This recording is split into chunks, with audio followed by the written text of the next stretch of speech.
Thank you, thank you. It's so beautiful to see you all out there. This is such an exciting day for me. After yesterday was so exciting, and this is so exciting too. And you out there, I hope, Dad, that you're watching from Texas, that you figured out the WhatsApp and the Zoom button. I just can't even tell you how my cup runneth over. And you all know me, I cry a lot because my heart is so open. I love you all so much. And so when I look out, I see some of you I've known for all my life, my mother here. I'm so grateful. I'm so grateful that Dixie is here to have birthed me, and she's here to witness this beautiful, exciting day. Some of you I've known since the 1900s, and some of you from 2000 and beyond, and some of you I may not have met yet.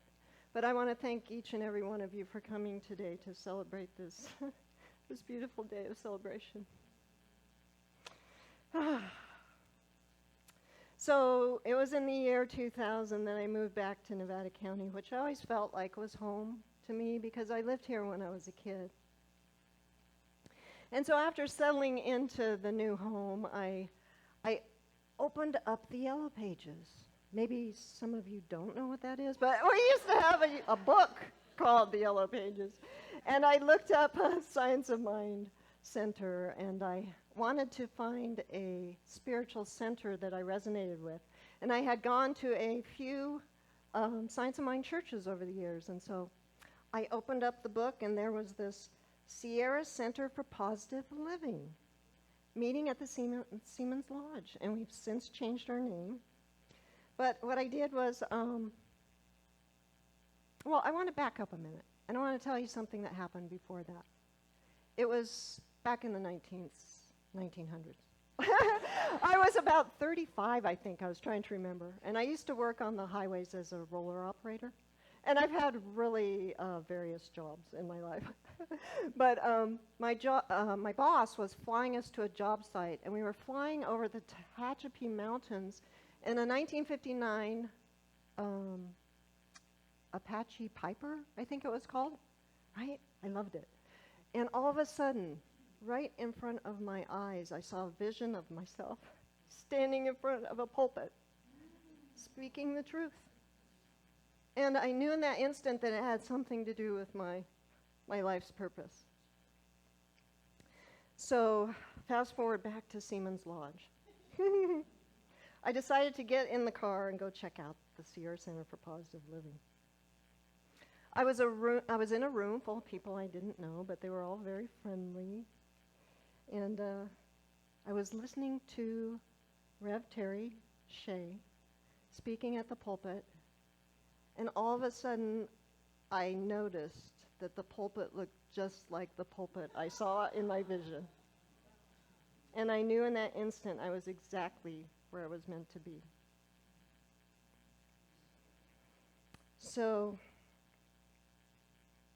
almost 22 years later, voila. Here I am today speaking to you as a minister.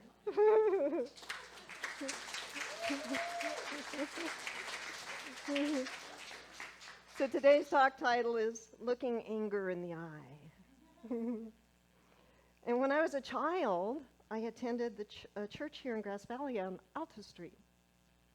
And I remember going to Sunday school and singing, "Jesus wants me for a sunbeam." And at that early age, I gained the desire to be just like Jesus. And I think that may have had something to do with why I said yes to my call to ministry. In 2000, upon arriving at Sierra Center, I had lived most of my life suppressing anger because I didn't think it was Christ-like to be angry. So there I was in 2000, full of suppressed feelings of anger. And part of my recovery journey at that time was to begin to feel my feelings and to begin to allow that anger to be felt within me. And I used to describe it as, my anger would come out so loudly that I could blow the roof off the house. I mean, it was kind of scary. It was like a volcanic eruption. And what you may not be able to imagine that of me, but it was true. I've got a witness. There's a witness in the room. So way back then, I didn't have any tools to deal in a healthy way with my anger. But I was really feeling like I wanted to find the peace within. And I thought that I could feel the anger and get to the other side, and it would go away, and I would heal from that. But that is not the way it works. In fact, we've learned in brain science that each time anger is expressed, it gets strengthened, and it doesn't just go away. Benjamin Franklin is quoted as saying, "Whatever is begun in anger ends in shame." And I remember at times yelling and feeling badly afterwards. And those times when I was blowing the roof off the house, I was really embarrassed because I knew the neighbors could hear. I mean, it was powerful. And so my soul has just been, since that time, longing for that peace within, right? And so I was on this journey to find the peace. I was also a student of A Course in Miracles. And one of the lessons I remember is, you can choose peace instead of this. In A Course in Miracles, we're taught that there are two emotions, love and fear. And if I'm not feeling love, I'm feeling something that's stemming from fear. And at the time, and any time that we have a judgment about someone else, we're separating ourselves from that person. And when I think about it, any time I've had judgments about anyone, I've never been able to feel peaceful. So I spent a lot of time working on forgiving others, but it ultimately has always come down to forgiving myself. And so I was taking practitioner classes also and healing from a lot of past hurts. And I was doing a lot of work to find that inner peace. I still didn't know that well how to deal with my anger.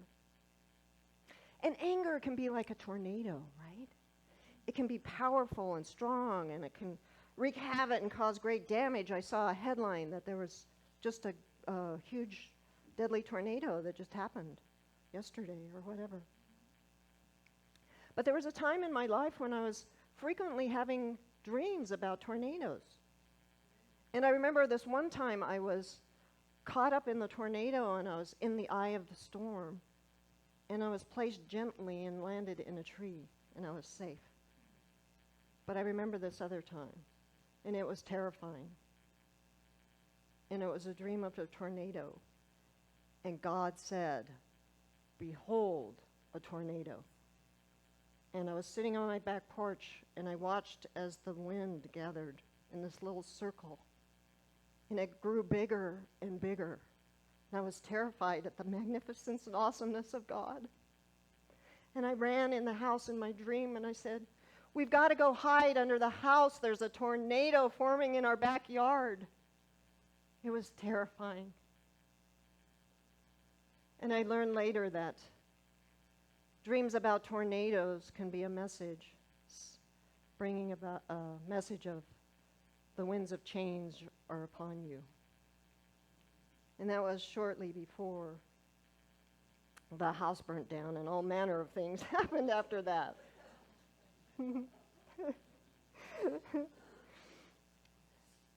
So after an anger storm, if we have an anger storm, we may have made a mess of a relationship. We may need to make amends. As human beings, it's perfectly natural to feel anger. And I ask myself, so why do we get angry in the first place? Well, sometimes we get angry because some of our needs aren't met.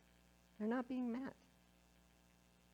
Our feelings are so important in letting us know that something within us may be calling for healing or one of our basic human needs is not being met.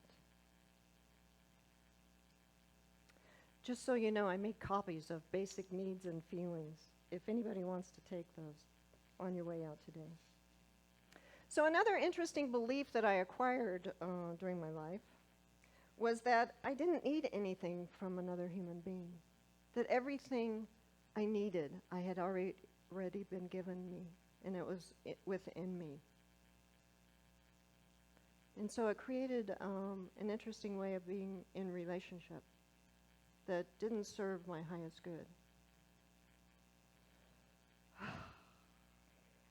But I do know now, what I've learned is that I need each one of you. I need you to be in relationship with. I need you to teach me things about myself that I wouldn't be able to see without you. I need you so I can learn to know myself better and to love myself better. I need you to help wake me up to the truth of who I am, who we all are. Expressions of the divine in human form. I would think that perhaps we all want to return to love with a capital L.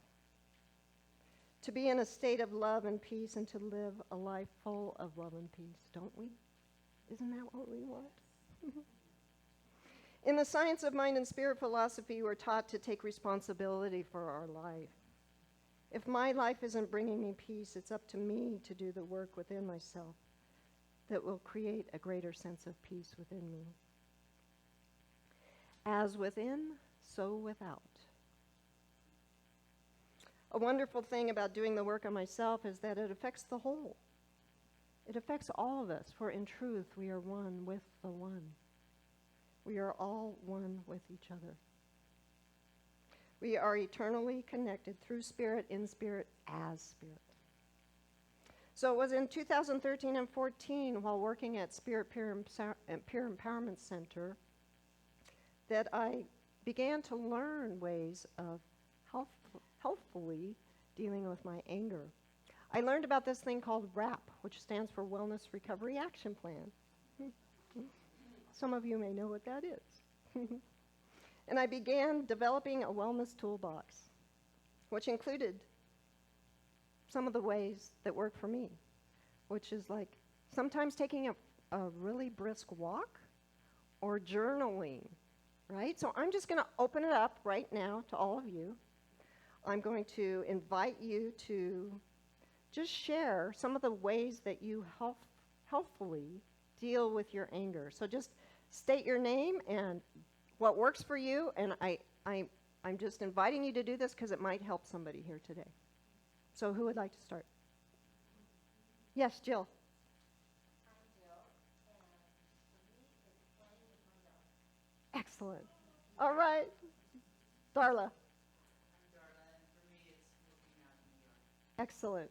Yes. Yes. I'm Deb, and for me, it's really intense music, Oh. followed by his own routine. Oh, beautiful. Beautiful. Thanks, Bev. I'm Valerie, and it's singing. Singing. Yes. Beautiful. Yes, Stephen.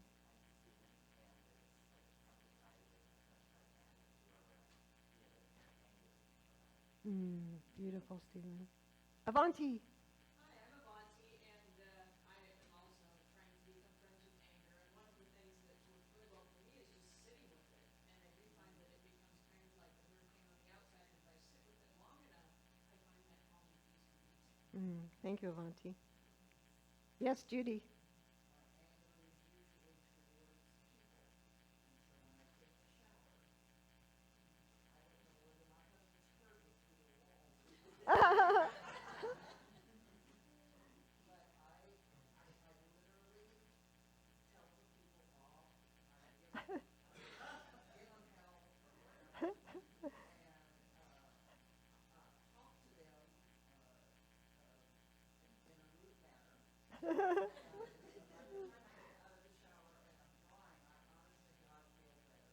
I just let it go into the air and I got in. Washed it Wash it right down the drain. Thanks. Anybody else? Yes, Deborah.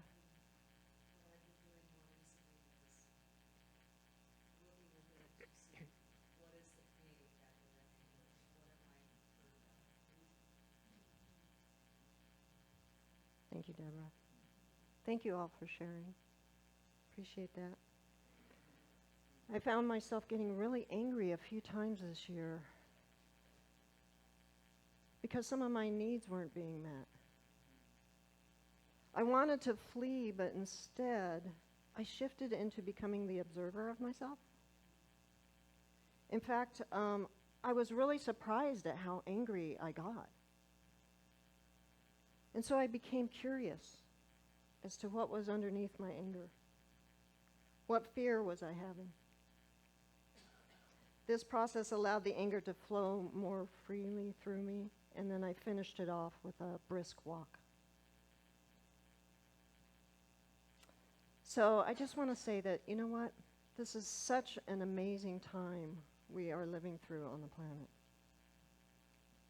As magnificent spiritual beings having our human experience, I believe there's no more perfect time for us to wake up than right now. What do I mean by wake up? I mean wake up to remember who we are and whose we are. We may have different belief systems about our Creator or politics or all manner of things, but there are things we have in common, and some of those things are a desire for peace, beauty, joy, harmony, love, and abundance. And I urge us to turn away from looking at our differences and judging others, and instead consider making it a spiritual practice to look at our commonalities, our common desires. Instead of separating ourselves from one another, we can come together in love from a place of curiosity, a desire to understand each other's worldview and how our worldviews were shaped. We can bring all of our diverse ideas to the table and find ways to work together to create a world that works for everyone, which just happens to be the vision of Centers for Spiritual Living. And our mission is to wake up humanity to its spiritual magnificence. And I am so grateful to be part of a global spiritual community that celebrates diversity in all its forms and is working to integrate our diversity into new ways of living that can work for everyone. Divine Spirit shows up in all of its magnificence and glory as each one of us on this planet. As we each take part in the evolutionary process of awakening and remembering that we are not separate from our Creator or each other, that we are all connected and one in spirit, as we remember that what we do and what we think affects the whole, we begin to make choices that are good for all of humanity and good for Mother Earth. We are powerful human beings. Each of us can make a positive contribution to the world. We are humans. Hu is another word for God. We need each other. And as the master teacher Jesus is quoted as saying, "Know ye not that ye are gods?" I'm reminded of this quote by Marianne Williamson. Our greatest fear is not that we are inadequate. Our deepest fear is that we are powerful beyond measure. So let's devote the time to go within and do the inner work that brings the peace from within us out into the world to bless the world. All we need to do is look at the state of our world today to see that there is a huge need for peace. Now is the time. Now is the time for us to find the peace within the storm. Now is our time to shine. to be the peace we want to experience in the world. If not now, when? Let's become the peace we want to see in the world. And so I'm going to invite us to take this into prayer and take these words as your own if you so choose.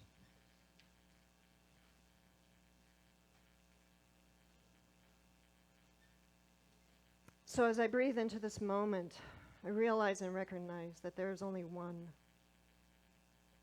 There is only one infinite power, presence, and intelligence, the creator of all of life itself, the seen and the unseen. It is in, through, and as me, and in, through, and as each one of us. There is only unity in spirit. We are breathed by it. We are alive because of it. We are here on purpose.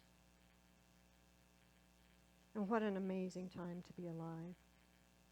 What an amazing time to be connected one with each other, to hold each other up and walk each other home to the divine.